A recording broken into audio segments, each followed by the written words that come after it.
You know, as we think about how we spend and allocate our money, we are really thoughtful about, where it's going and what it's doing. And for us, the mission of Faith Lutheran, of being a loving, serving community, is something we see happening there. And so it's a priority for us to make sure that we are giving our money to support that mission.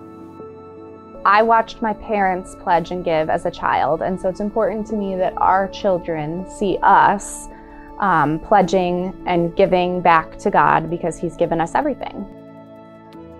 That's something we value as a family and something we want our children to grow up being a part of. So around stewardship time, even though Hattie's only 5, we do talk about it in front of the kids too, somewhat. I mean, not dollars and cents, but talk about what we're doing and why it's important to make these promises to the people that we're surrounded by, our community and our God.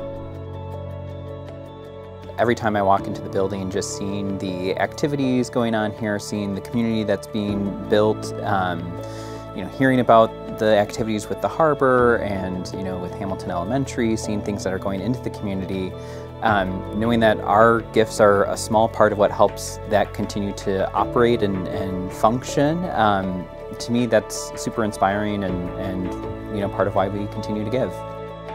It just helps the church to be able to better plan for all of its many ministries.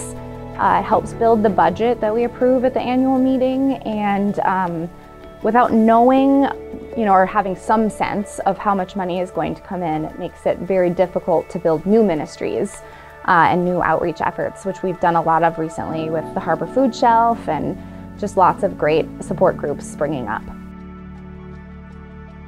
In my last few years on council, I see how knowing what we're going to be receiving in and how much we can plan for just helps us be more strategic and thinking about, what is that next ministry we can start? What is that next staff person we can hire? How can we live out our mission that much more by having those financial resources, because it truly is critical to continue expanding the way that we have been.